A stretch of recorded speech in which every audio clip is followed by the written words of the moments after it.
Thank you.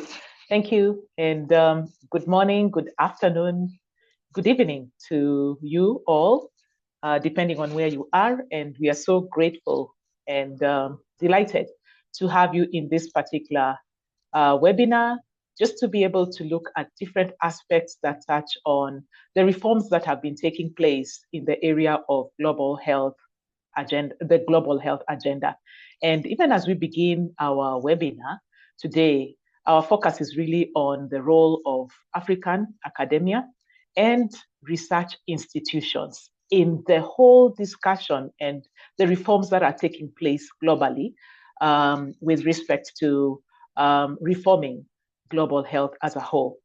And as we go on, we will encourage you to feel free to make use of the Q&A feature to ask any questions or seek clarification in any area, and the team will be able to respond to that.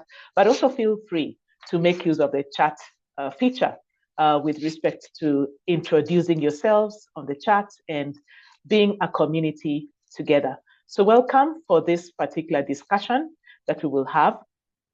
Our desire is that during this 1.5 hours, we'll be able to understand more about what is happening in the space of global health, and more specifically, the role that higher education institutions, academia as a whole, and research institutions can play or have been playing, or what they can do better in that space. So we will have this conversation. We will hear from two specific presenters, and we're glad to have Dr. Patrick Owili here with us, who will be making one of the presentations, and thereafter we will have Dr. Evelyn Gitau, who will be a discussant, and will also be shedding light on what is happening in this particular area. We are glad that we are able to convene this particular webinar as the African Population and Health Research Center, together with the Science for Africa Foundation. So welcome to our discussions. And to start us off, I will request Patrick Owili, Dr. Patrick Owili, who is a renowned scientist, a research scientist, an epidemiologist, biostatistician, and also a program manager. And he has a lot of experience in the area of public and global health, environmental health, and he will be able to speak to us and just give us an understanding of what is happening in the space of global health, but how the academia and research institutions have been able to contribute to these particular discussions. Welcome, Patrick Owili. Yeah, thank you so much, Flora. Let me know if you can be able to see my screen. We can see you, we can hear you. Your screen is yet to come up.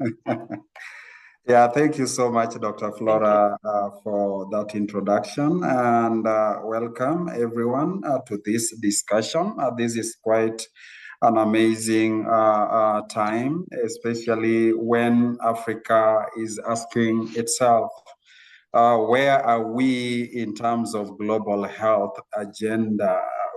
Are we playing a key role in the global health reform? And is African institution involved? Your institution as an African institution, is it involved in the global health reform? My institution in Africa, is it involved in the global health reform that is over there? And let me start off by simply saying to everyone that I don't know who was actually involved in the development of Millennium Development Goals.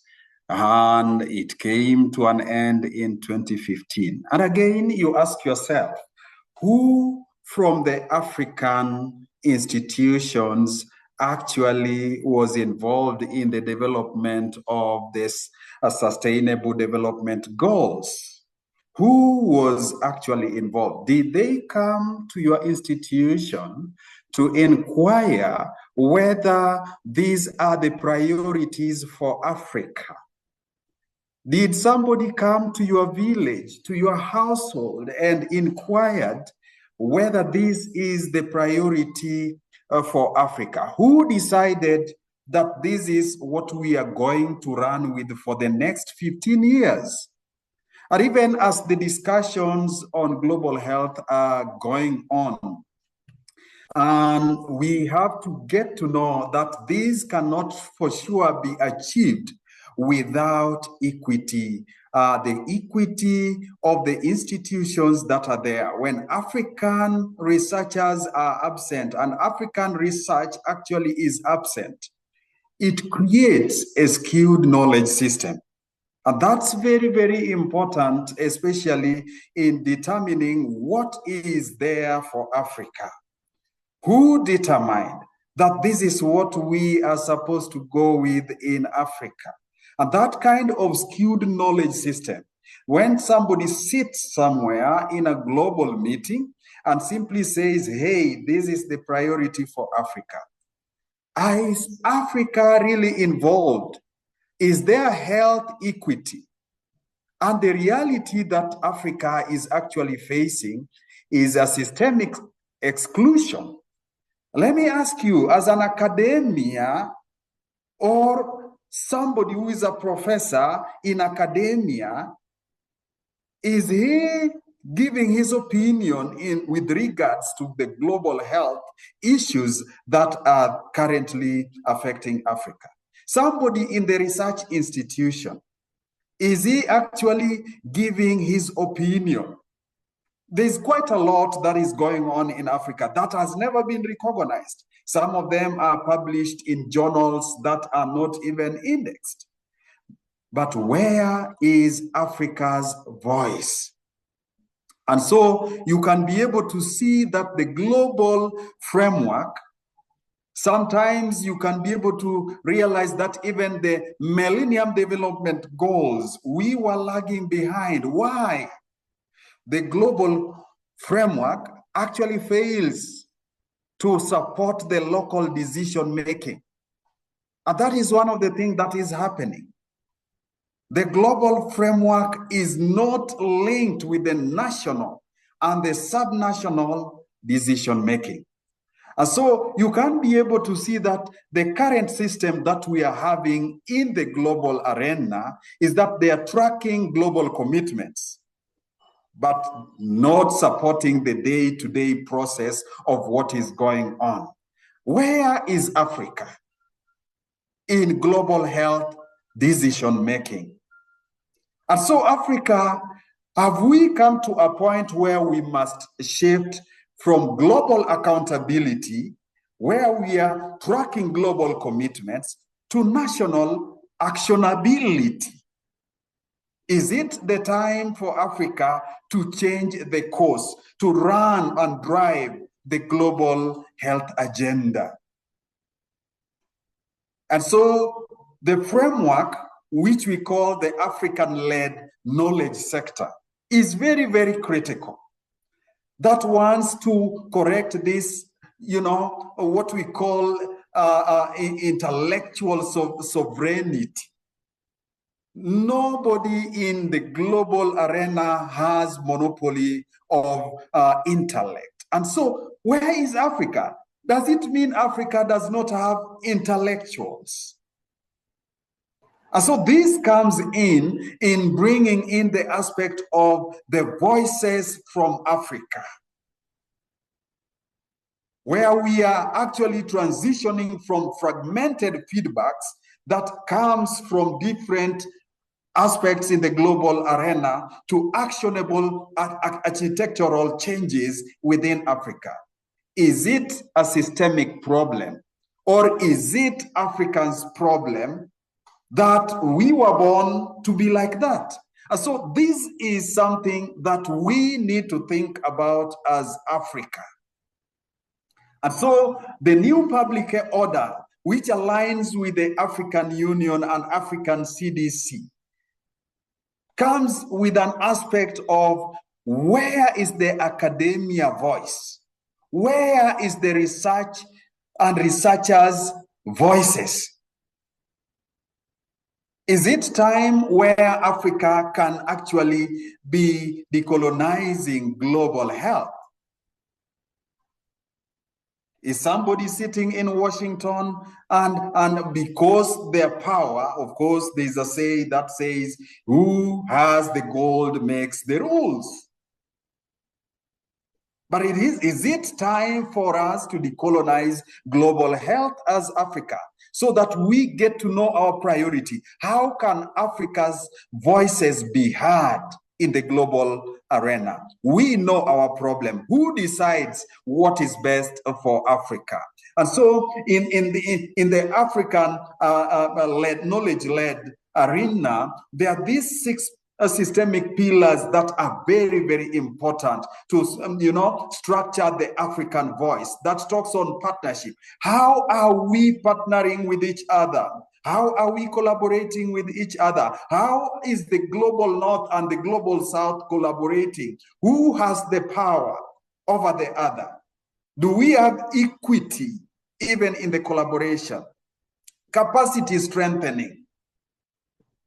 Do we have the adequate capacity, the right skill set to be able to drive the global health agenda in Africa? And system, the data stewardship, platforms, among others, linkages, and different kind of frameworks, especially financing framework that is more sustainable. Where is Africa? And so APHRC together with SFA are thinking of bringing out the aspect of African voices, where we solicit views of African academics across all different career stages. We are complementing ongoing global processes that are going on and consolidating the African voice into a unified position. What is the African voice? Can we speak the same voice where we unify Africa and find out that this is the global health agenda for Africa, not somebody who has never stepped even in Africa to speak on behalf of Africa, what Africa needs. And of course, in April, there's a big and a huge global health assembly that will be going on. And we have a tight window to discuss this. What is the voice of Africa? What are we saying as Africans? And so it's at these first stages, we are mobilizing rapid insights and immediate influence for Africa before we consolidate it and present it in this global arena. Who is speaking for Africa? Is it Africans themselves or somebody else is speaking for Africa? And then what are we thinking next? Because if somebody is looking at only ratifying the global decisions, and yet the national or the local institutions are not supported to implement what they need to implement, how can we discuss about institutionalizing the blueprint that can be able to be a strategic investment for Africa? What is our strategic investment? Is it the lack of intellect? Is it the lack of strategic partnership? Is it the lack of funding? And this is very, very important for us as Africans.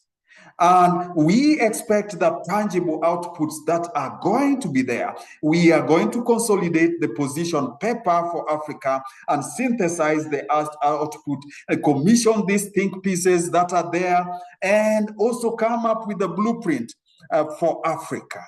Who is speaking for Africa? Thank you so much, Flora, for giving me an opportunity to try to initiate this discussion about Africa. Back to you. Thank you. Thank you very much, Dr. Owili.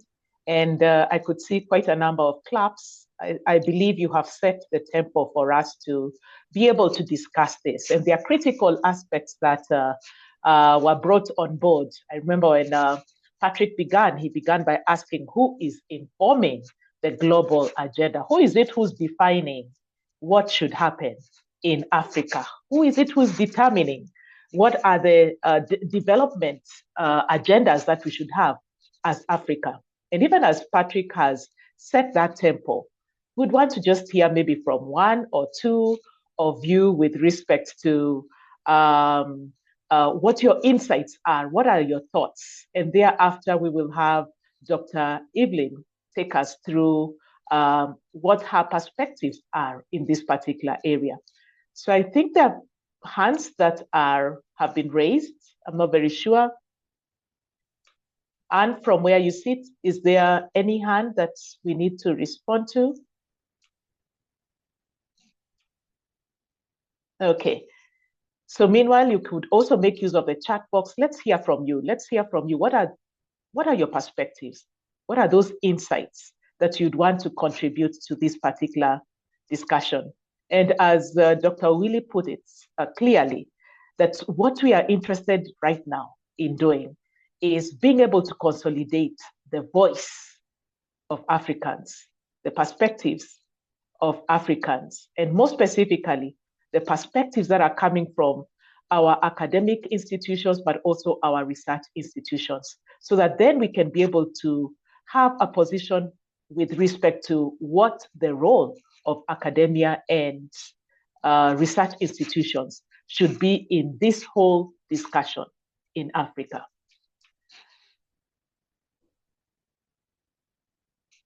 Thank you, Rachel. I've seen that comment. Powerful presentation. Thank you. Thank you. Any insights? Any further insights?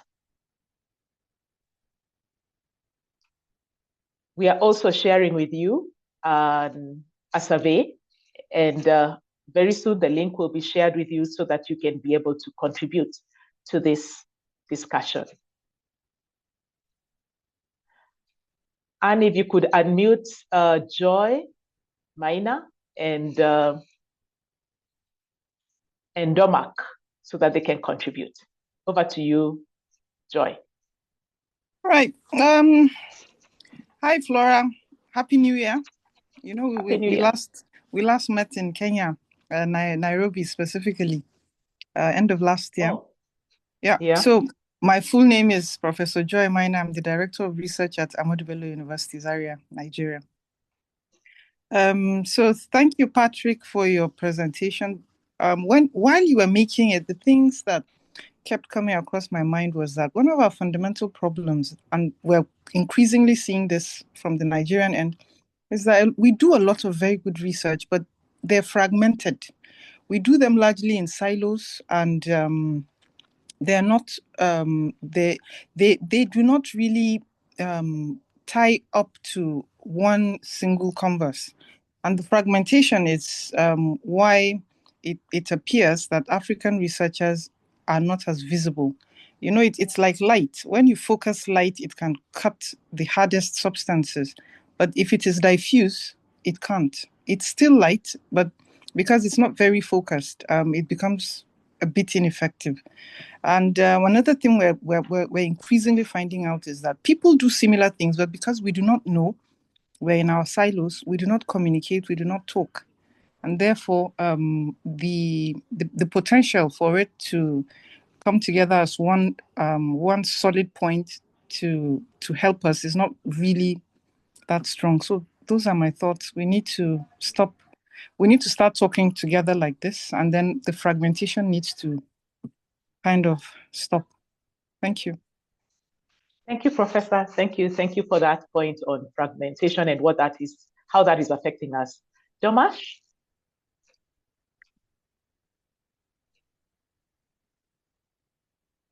Domash?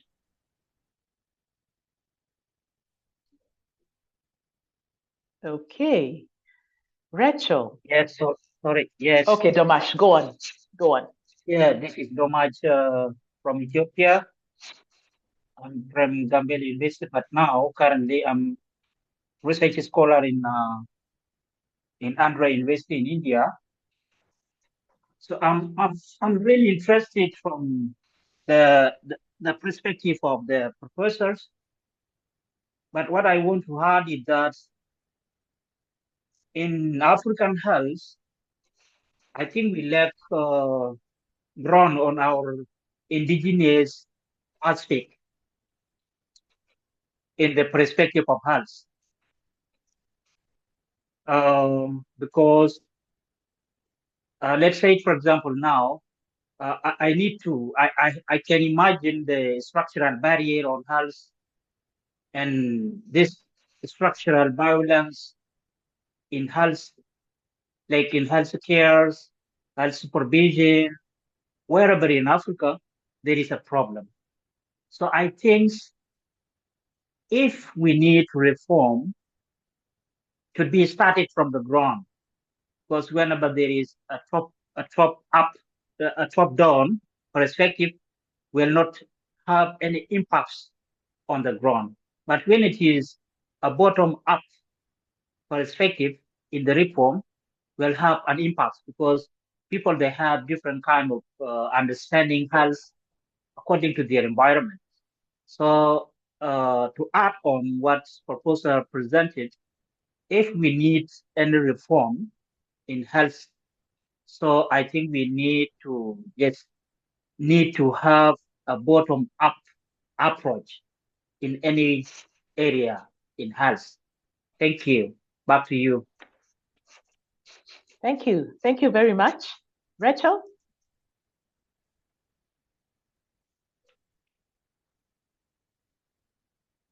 Rachel Karina? Yeah, thank you very much. My name is Rachel from the CSIR in South Africa. And I was really very intrigued by the powerful presentation that was made to contextualize this engagement. It left me with some questions. Certainly, it articulated the need for us to be involved from the ground up in collecting information that is relevant. In the first place, in collecting the needs, in collecting the strategic research response, and then making sure that it is channeled in the right direction. So I think this forum is actually quite timely. But it did leave me with the question that surely there is information in our countries and organizations that are working to collect this information. It may not be in all countries, but certainly in some countries. So it would be a good thing if a starting point could also involve collecting what truly is there, because I don't believe it's zero. What truly is there, and then consolidate and start building on that. But thank you very much for that very insightful presentation. Thank you. Thank you, Rachel. And just to assure you that this is just one of the conversations that we are having, and we'll continue having conversations and being able to harvest different data or information that we have in this particular space. So you are in the right space. You are in the space where you are also contributing to these discussions, so that then the discussions are not informed from outside, but from within Africa as a whole. I have two more hands up, and then thereafter I'll hand this over to William to take us through the next session that will be led by Dr. Evelyn Gitao. So let me just ask Mekolon to quickly maybe talk to us, give us some insights, and then we'll have Fenta.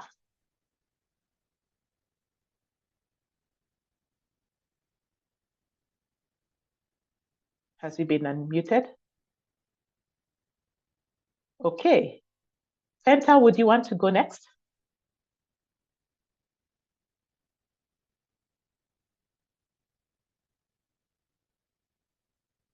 Okay, seems her hand is down.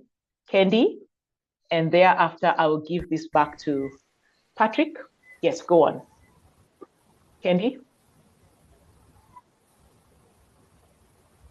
Are you with me? This is my sound from Zaudi, from Ethiopia. Do you read me? Yes, we can. Thank you so much. Thank you so much for the organization of the discussion. I'm very impressed from the initial.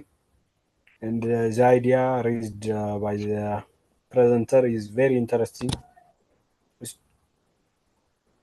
So interesting idea is raised by the participants. So the main thing behind this session is that how the African, especially health issue, can be solved by Africans, mostly just as of my understanding, most of health sector are dependent or lead by politicians. So is my recommendation. Just I want to raise some question. Just the organization, the health sector must be independent from the politician. They must be politician must be abstain for consecutive interference from health sector. They do a lot of things. They lead to mismanagement, and even they made their own work in health sectors. Just it need to be abstain for interference from the health sector. The health sector must be led by independent professional individuals. That's my idea. Thank you for raising the issue. Thank you, and thank you very much. So let me hand this back to Dr. Owili to maybe give some reactions to what has been referred to this far. And I'm sure we'll still get another opportunity to continue responding as we listen to the next presentation that is coming, and also as you make use of the chat box, but also the survey that we have sent to you. Dr. Owili, take it from there. Thank you so much, Flora. And all those comments are very valid, Flora. We all know that the current global health reform process, it presents a critical chance, for systemic changes within Africa. And what we have to ask ourselves is the intellectual contribution of African academia, research institutions. Are they actually being considered, or they are currently being overlooked? And the absence in these discussions that are going on global health reform is very critical, because who is representing Africa? And this near absence is of the strong voices of African and their perspectives, especially of the academics as well as researchers in global health reform. It's something that should worry us as Africans, and it's very, very critical. And so the global health system that is characterized by skewed knowledge system is something that is harming us, because eventually after 2030, new goals are going to come in, but were they made by the Africans and for Africans, so that it can serve the needs of Africans? And so that is a critical discussion that we need to continue having day after day. Back to you, Flora. Thank you, Patrick, for just reacting to what has just been presented. Mr. William Mawea, I want to hand this over to you to take us through. I can see there's a lot that's going on in the chat box. I can see a lot of comments about collaboration, about being able to work together, but you could take it from there to the next point. Over to you. Thank you, Flora, and Dr. Patrick. Thank you so much for starting us off in this conversation. We are excited truly to hear the voices of the academia in such an important conversation at a time when the global health agenda is at the defining moment. I want to usher in our next presenter or speaker, Dr. Evelyn Gitau, who is the Chief Scientific Officer at the Science for Africa Foundation, where she provides strategic leadership for the organization's science portfolio. Dr. Evelyn has over 20 years of experience in biomedical research, and she brings extensive expertise in program management, grants management, fundraising, strategy, policy, and monitoring, learning, and evaluation. Her interdisciplinary background spans impact evaluation, implementation research, cellular immunology, molecular biology, and infectious diseases.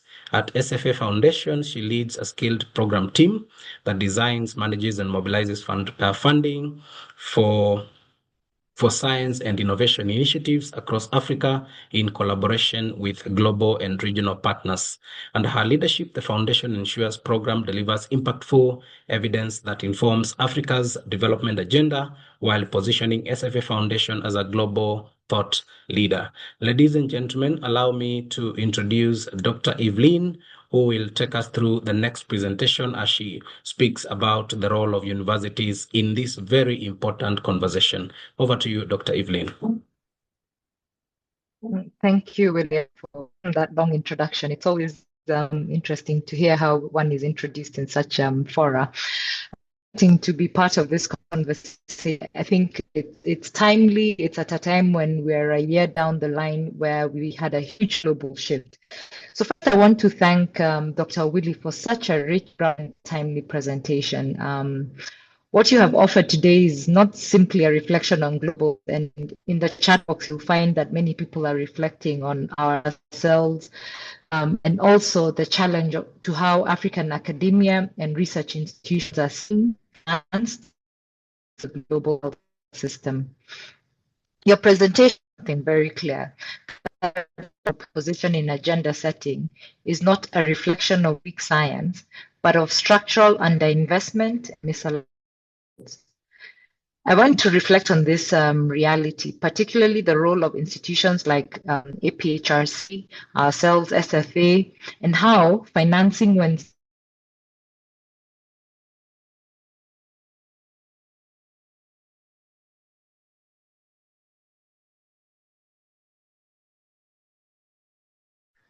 Am I back? Hello? Yes, you're back. You're back. Okay, Can you hear me? apologies for that. Yeah, I don't know where I dropped off. I was busy thinking about many things. Really, what I was pointing out a couple of things, that the structural underinvestment and misaligned financing model, we should think about financing. When we honestly examine what has been, it tells us a really compelling story about African capability not acknowledged. And on in the chat, people are talking about the fact that we do not acknowledge indigenous data, we acknowledge what we do. So I want to point out a couple of things, and I'll start off first by why and how we need to move from participation to agenda leadership. As Dr. Willie highlighted, at this point is at an inflection. Change, pandemics, and the rise of non-communicable diseases are exposing the limits of a system that has historically treated Africa as a site of implementation rather than a source of leadership. The figures Patrick shared show us that we carry the burden, yet we only host like 1.1% of global clinical trials. And these things are often cited as evidence of a gap. But I think for me, in reality, the evidence here is of a financing and a power asymmetry, not a deficit of capability. So we need to think that very carefully. African academia has been expected to deliver solutions to the world's most complex health challenges while operating with minimal domestic public investment in research and development. And I dare say not only domestic investment, but really investment from a global perspective. And yet, despite this, examples like APHRC and many of those of you who are in the chat, African institutions continue to generate globally relevant science, lead regional responses. We saw that in COVID. We led a lot of research that was done on the continent. We have anchored multi-country collaborations, which often this point goes unrecognized. This is the context we as Science for Africa Foundation operate, to compensate for weakness, but by existing institutional strength. So many of you talking about the positively about and sell ourselves. You in the market are talking about the gap, the weaknesses. They keep trying to sell them that they have so that people can then finally recognize the importance. So the second point I want to then highlight is what African institutions have achieved with the limited domestic financing that we've been given. You know, we're always complaining to our governments how little they have given us. And my rejoinder here is always, you know, for those of you who know the Bible, is the story of the 10 talents. You know, if you were given 10 and you made 100, then you in the Bible you'd have been doubled. But the guy who took his one and hid it, you know, it was taken away from him and given to the one that has a lot. So it is important for us to really show how we have actually done a lot with very little. African governments on average invest a fraction of what high-income countries invest in research and development, often well below 1% of the GDP. And these constraints lead to poor infrastructure and very poor long-term planning and institutional stability. But yet, and this is where I keep coming back, we've got to look at the positive and sell our positive. African academia has delivered. Internationally recognized research outputs, if you look at institutions across the continent, many of them have been ranked quite highly on the quality of the research outputs that they've made.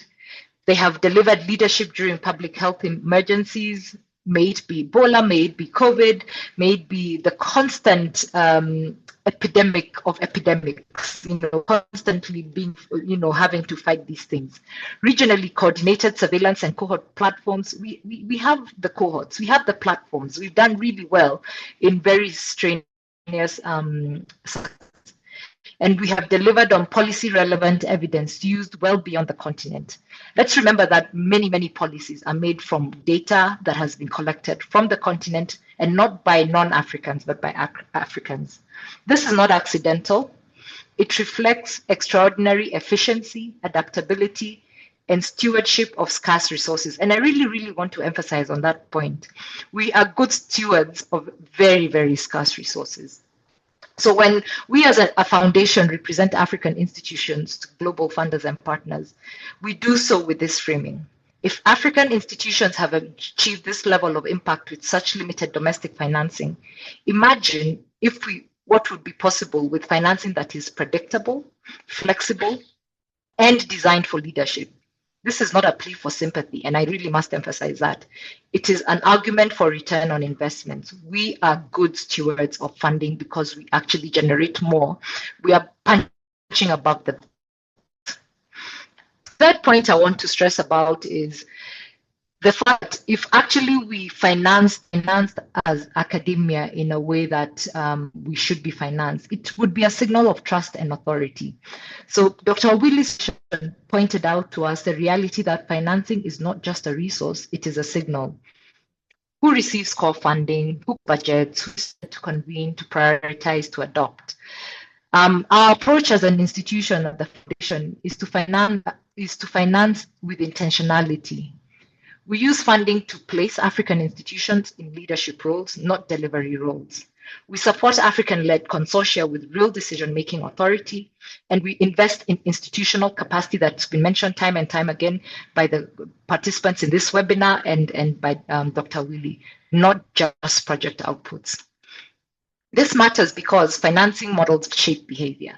Short-term, tightly constrained funding reinforces dependency and fragmentation. So the fragmentation you're talking about is because we compete for such few resources. It's a scarcity mentality. So this is what is actually developed as a result of short-term funding. We need we need longer-term financing that is strategic, that enables institutions to plan, retain talent, and engage global confidence. In this sense, financing would become a mechanism for shifting power, not merely covering costs. The fourth point I want to bring about is representing the African value honestly and strategically. Another important implication of the presentation that was made is how African institutions represent themselves in global spaces. Too often, we ourselves and global partners frame us narratives of lack of infrastructure, lack of funding, lack of capacity, but we have to change this narrative. The story we try to tell from a perspective is one of high impact achieved under constraint, strong governance in complex environments, and institutions that have proven their ability to lead responsibly with limited resources. This framing changes the conversation with funders and partners. It shifts the question from, can African institutions manage scale, to why have we not scaled what already works? So the fifth and last point that I want to emphasize on is that our institutions are the engine of sustainable reform. As Patrick's presentation underscored, lasting global health reform will not come from individual projects, individuals alone. It will come from strong institutions that can carry leadership across generations. SFA's investment in leadership programs, multi-institutional networks, and continental platforms are designed precisely for this reason, to ensure that African academia is not just visible, but structurally influential. This is how African institutions move from episodic participation to permanent presence in shaping the global health agenda. So as I close, I want to thank Dr. Willie. Patrick, your presentation challenged us to be honest about both the constraints African academia faces and the extraordinary value it delivers despite them. The question before the global health community is not whether African institutions are capable. The evidence is already there. The real question is whether financing models will finally align with it. Institutions like ours bridge the gap by demonstrating what African leadership looks like in this, and by making the case that well-designed financing is not charity, but a strategic investment of global health resilience. We will win. If the future of global health is to be more equitable, more effective, and more grounded in real-world context, then African academia must be trusted, not only with participation, resource, and authority. Thank you, William. Over to you. Thank you so very much, Dr. Evelyn, for that very wonderful presentation and key points that you highlighted from the gap in terms of the percentage that we produce in terms of research, to really calling us to be proud of the achievements that Africa has made from the talents as well as the investments, and also challenging us to ensure that financing is not short-term, because then it reinforces dependency. At this point, I want to open again an opportunity for a round of questions, and then I will invite my colleague Nelson to take us through a survey. And allow me to just mention that part of this conversation is to collect information and develop a paper that will be presented at the global convening with the African academia's voice on reforming the global health agenda from an African perspective. But before then, I want to check whether there are any round of questions that colleagues would like to have, so that then we can get Dr. Evelyn to respond to some of those questions or comments. There are two hands up. William. There's one from Alex and another one from David. Please proceed, Alexander, and then David. Alexander, if you can hear me, please proceed.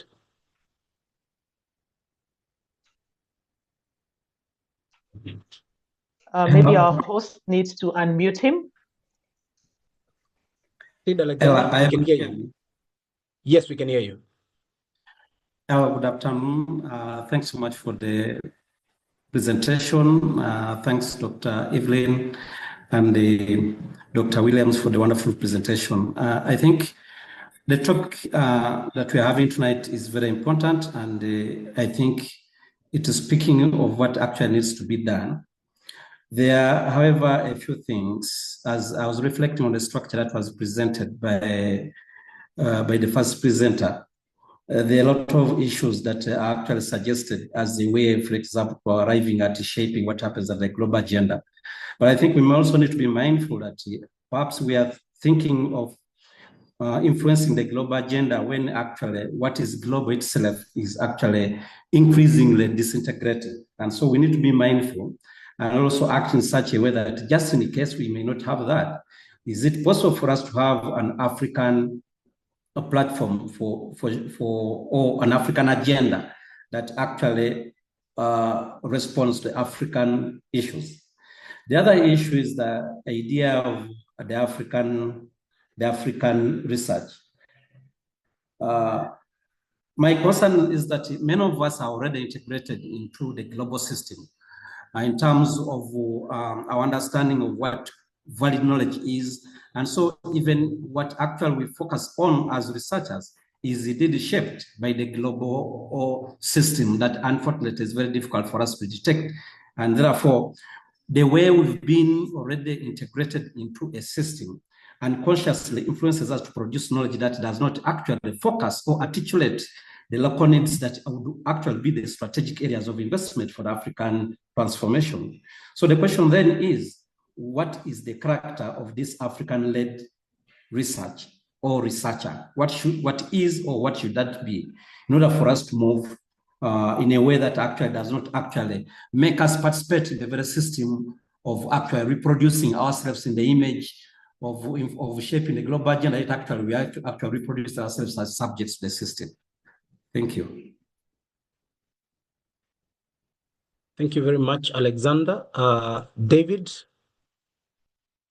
if you can ask your question. Thank you. I don't know whether I can be heard. Yes, you're loud and clear. Okay, thank you very much.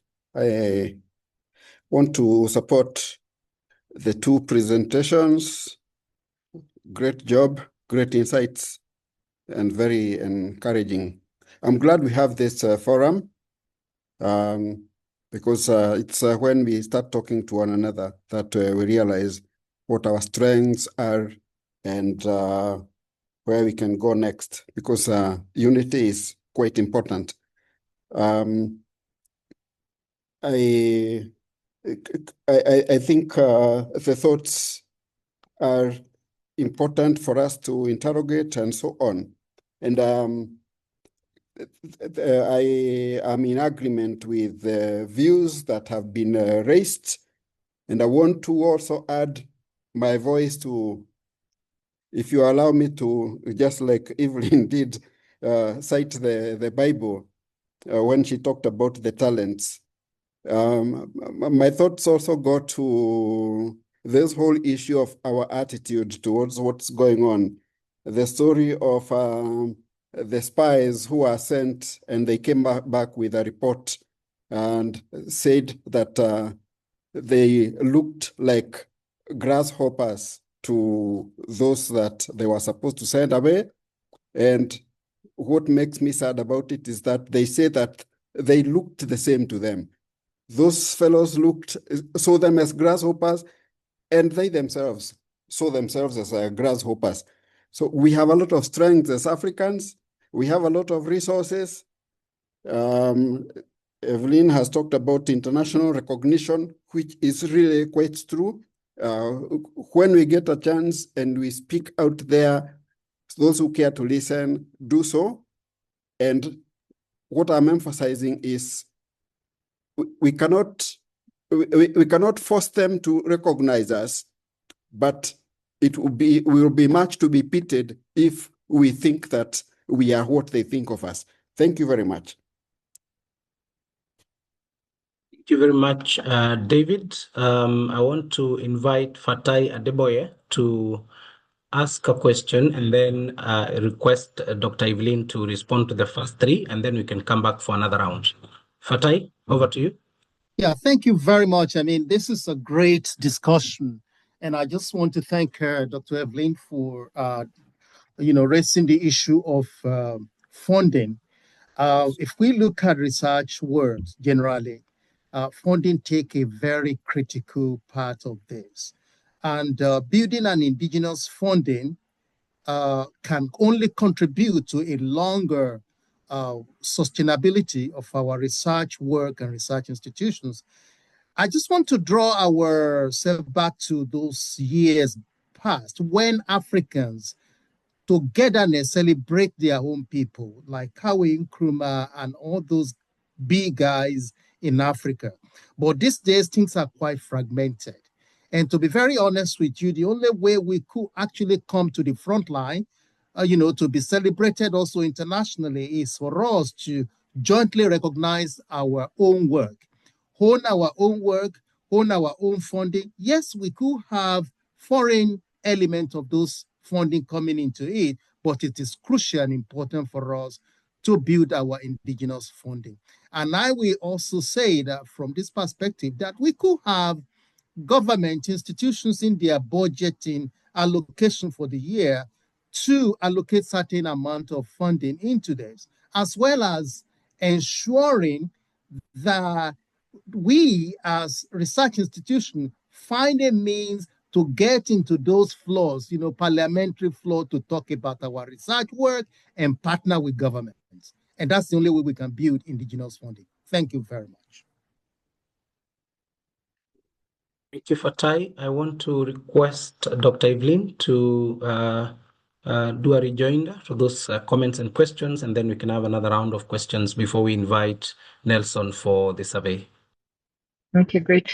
Yeah, thanks. I'm not sure there were many questions, but I think there were some comments around the fact that we need to keep thinking about how we, number one, improve on how we work together. The fragmentation is almost deliberate. And I think I mentioned earlier that the way we've been funded has almost driven us to this point of fragmentation. So I like the last point there that talks about indigenous funding and how we need to think about the shift and what this would allow. I think in the chat there was someone who was talking about the example of Rwanda's funding and how they've been thinking about funding for research.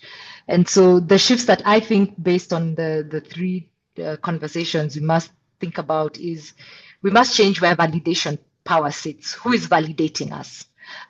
We keep saying we want to be at the table at global health, but actually, whose standards are we using to set that?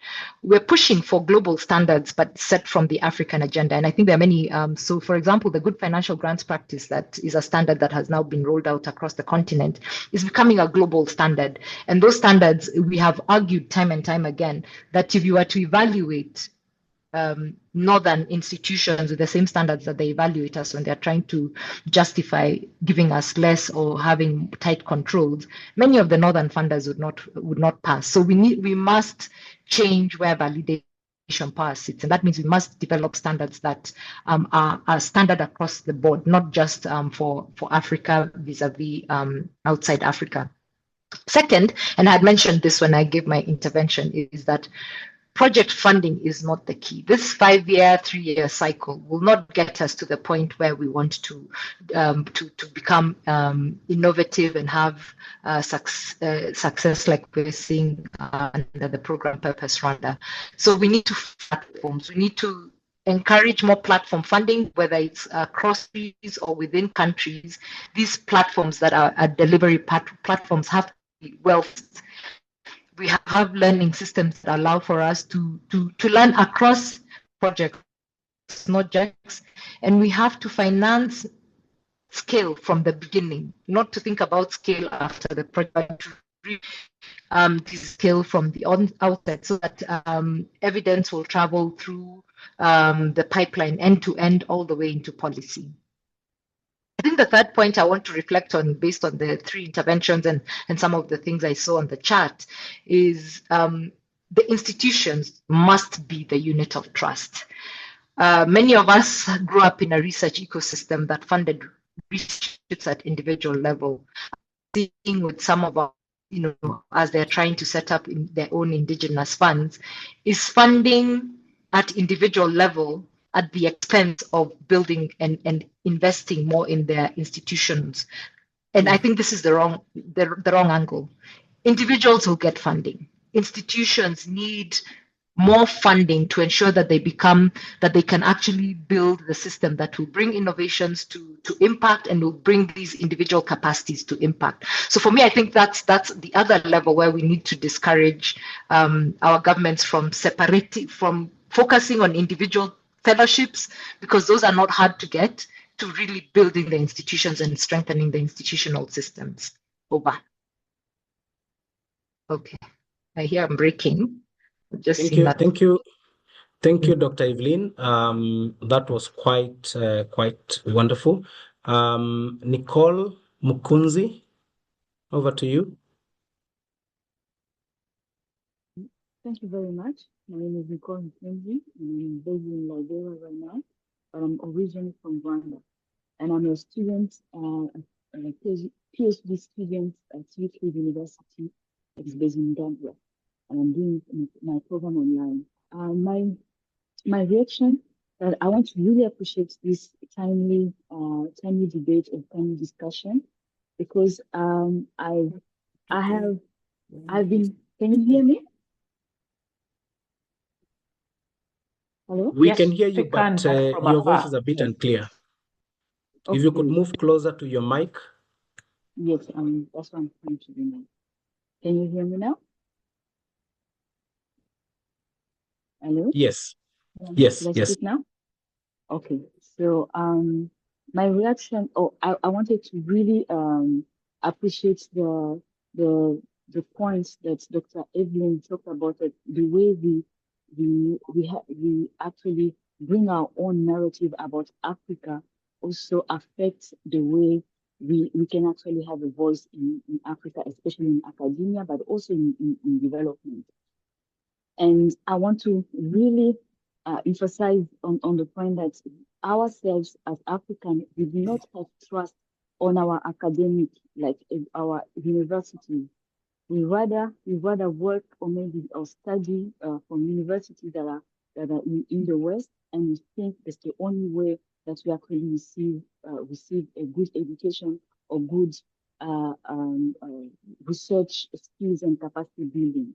But I think if we also start changing that narrative and trusting our own institution and making sure that we strengthen our African university, so that we can continue to build the capacity and also to increase the number of African we can be doing research on the ground and trained by university on the ground. I think we are going to start also changing the narrative. I think the narrative has been created or maybe generated for a long time, but I think it's time to change that. If someone is a researcher who has been studying in an African university, he won't have that much credit as someone who has studied maybe in the US or in Europe, or in like just overseas. And so we need to also trust our own universities, our own people who have been trained here. And if they do not have the capacity to train them on the ground, within the context where they are going to be, that they're going to be influential. So I think the narrative is really important, and the way we trust our own university. We know that there's some flaws, or maybe there's some gaps, but we can start in trying to fill those gaps, but also trusting also those universities and trusting the people being trained in those universities. Thank you. Thank you. Thank you, Nicole. George, then Eric. Can you hear me? Let's proceed, George. Thank you very much. Let me take the opportunity to thank you for this great initiative. Now, I have 2 points. One, it is important that we as researchers are part of cutting the cake for resources. And this is only possible if some of us are willing to be part of politics. As much as I know, majority of researchers say politics is dirty, but these are the people who are coming up with the policies that are regulating or controlling what we are doing. So it is very important for us to reflect and ask ourselves, how can we get to this table so that we can make decisions? Thank you very much. Thank you, George, for that contribution.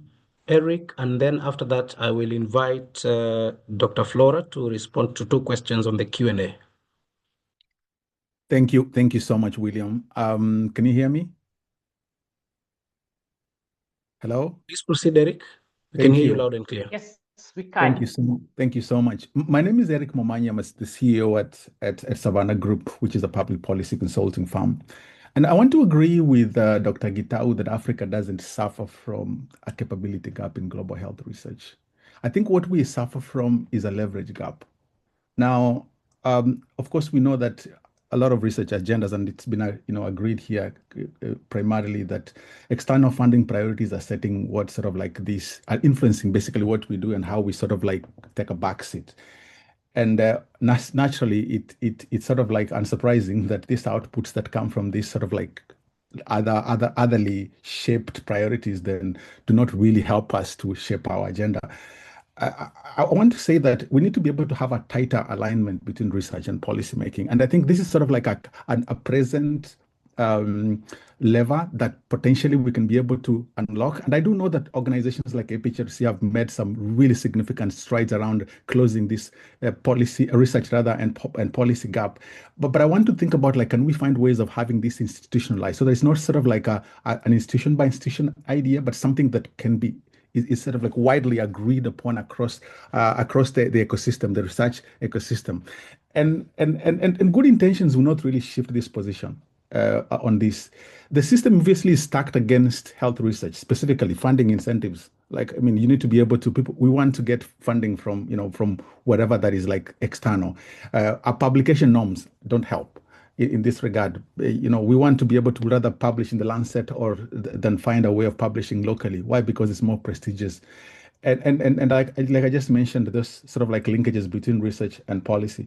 The question I ask myself is like, there's certain things that we might not be able to fight in the short term against, like funding. But the question is, what is in our hands that we can be able to do today? And I want to say to just propose 3 things that we can be able to do today. One is basically institutionalizing that very strong research policy engagement. It sounds like we've spoken about this before. I feel like it's not been smoothly consolidated, across the board. There's an opportunity for us to do that. Someone mentioned consolidation, and I just can't be able to emphasize that enough. I think the fragmentation is basically weakening our argument. But then thirdly, and this is my last point, is that as institutions, we need to find ways of deepening incentives that reward influence on decision making. And this is not something that would be, I don't think that systems change in one moment, but the small things that we can be able to do provide that kind of leverage, the little steps that end up stacking in the long term in the right direction, in influencing and making sure that our voices as African researchers are relevant in the global health space and are shaping that agenda. Thank you very much. Thank you so much, Eric. At this point, there is one last question, and I want to request if Dr. Flora can take this. What about knowledge systems?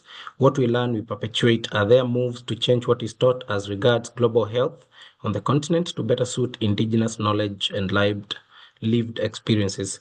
After that, I would like to invite Nelson to guide us on the survey, and then we can conclude the webinar. Thank you. Dr. Flora?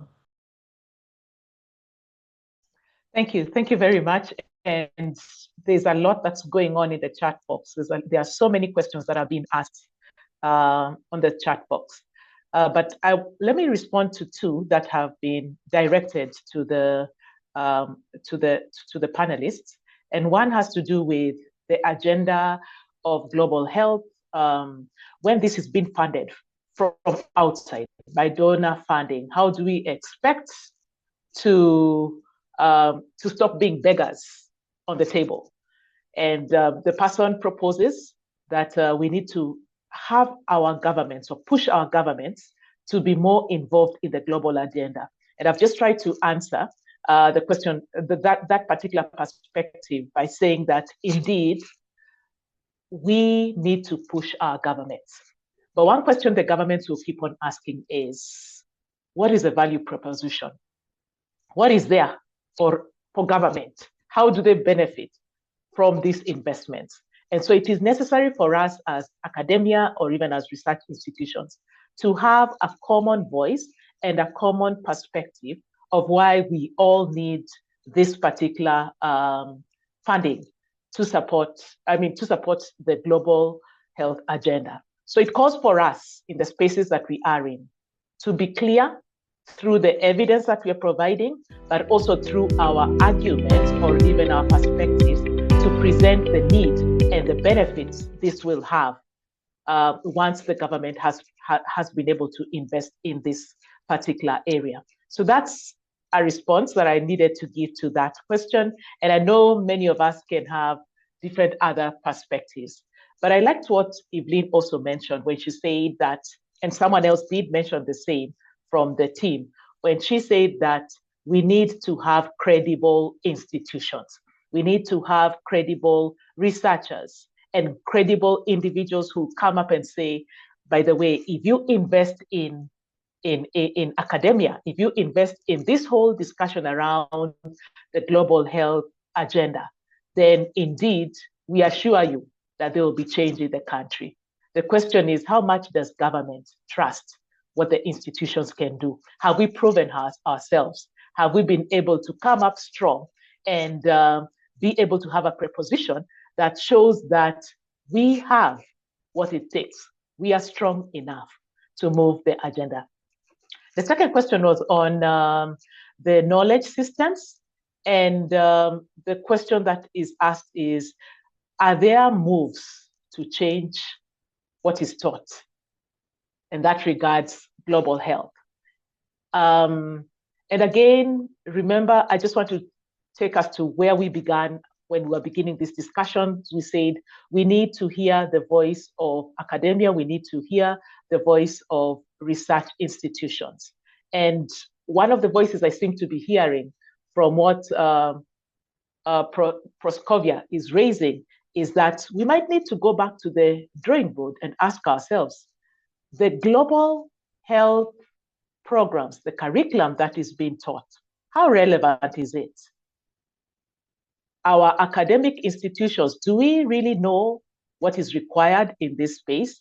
Are we adapting it? And are we being able to transform or change our curriculum to respond to the needs that we have in the area of global health? So again, it goes back to us as individuals. I think Evelyn referred to this, but also I think it was David who referred to this, that we may need to start asking ourselves, what can we do from our academic institutions to change the narrative, to strengthen our global health programs in a way that they become more credible and more responsive to the needs that we are having globally? Thank you, William.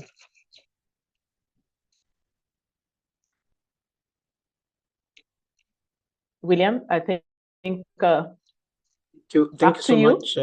Thank you so much, okay, Flora. Thank you so much, Flora, for that response. At this point, I would like to invite Nelson to guide us on the survey, and just to request that if we are able, we can be able to fill in now. But Nelson will be able to guide us. Over to you, Nelson. Yeah, thanks very much, William. I'll take about 2 minutes just to take you through the survey. For those of you who do not have a link to the survey, I've shared the link to the chat. The link is anonymous, so you should be able to access. And if you have any challenge accessing, kindly let me or William know. I'll share my screen. So once you get to the survey, this is the landing page. So you'll be able to move next. And for this survey, it's expected to take at just 10 minutes of your time just to complete your views.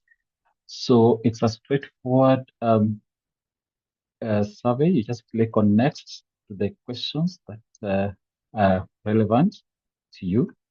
the skips have already been implemented in the survey, so it will skip depending on your response.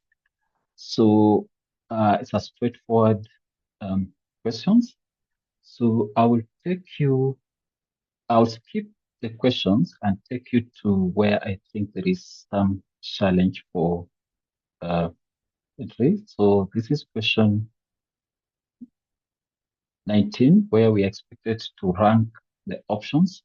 So on question 19, where we expected to do ranking, when you select the questions that needs to be ranked and move next, the next question asks you to rank. So for you to rank the question, you select the option, hold and slide up to the position where you want it to rank.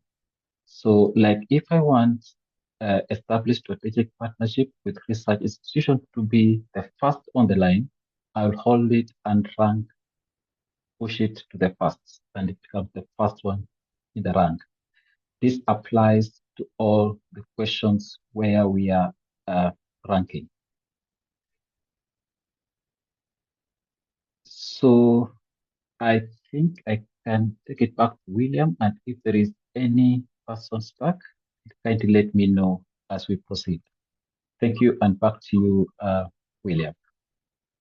Thank you. Thank you, Nelson. I have shared the link on the chat. Please, if you can just log in and spend the next 10 minutes to fill in the survey. We truly appreciate the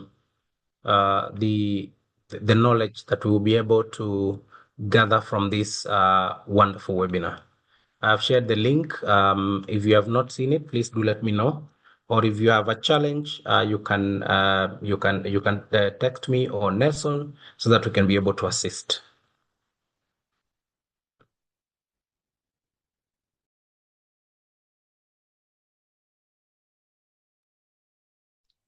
Once you are done, please just indicate on the chat that you have completed. But we want to thank you for even tuning in and for listening and asking so many questions and making comments and for sharing your knowledge. And this truly will shape the paper that will be contributing to the knowledge towards shaping the African global, the global health architecture, particularly from an African-led perspective.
I would like to request Dr. Flora to give the final remarks as we conclude our webinar, and just to request that we finalize the survey and share and submit our input so that we can be able to develop a paper that will contain all your voices. And thank you so much for tuning in. Dr. Flora? Thank you, William, and thank you for leading us so well. I want to also take this opportunity to thank Dr. Patrick O'Willy, who was who made a presentation. He was the main presenter, and for all that he spoke about in terms of charging us up and making us even realize the dire need that we have in terms of contributing towards this whole discussion that is going on in the space of the global health agenda. I also want to take this opportunity to thank Dr. Evelyn Gitao, who even challenged us with respect to the perspectives that we have. From time to time, we have mentioned that Africa is lacking. That's what we seem to be saying. Africa does not have what it takes. But from what Dr. Evelyn Gitao took us through as a discussant, it's clear that we ourselves have the power from within.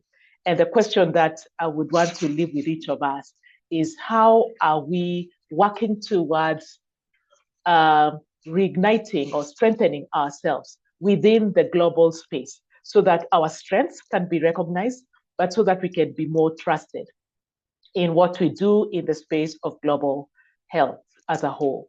And I want to also thank each of the participants who were able to reflect, and even those who came up, who wrote on the chat box.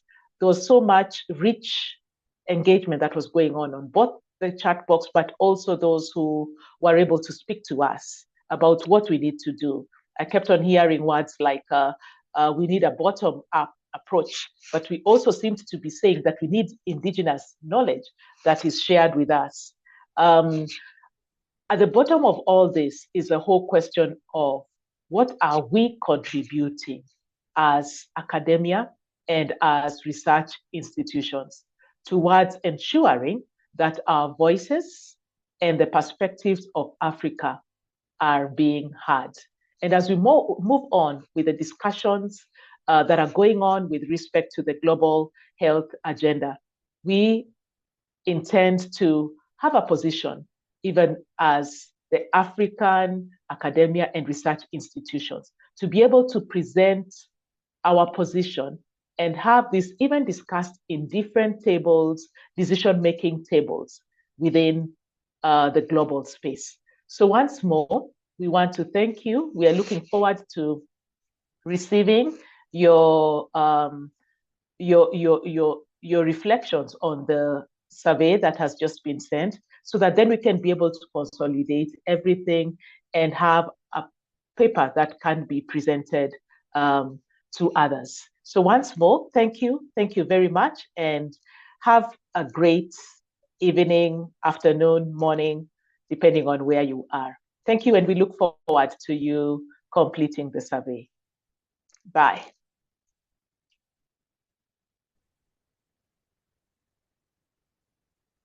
Thank you, Dr. Flora. Thank you, everyone. Kindly complete the survey. We look forward to receiving your input after this. Thank you, and have a wonderful rest of the day, evening, and night, depending on where you are. Thank you. Goodbye.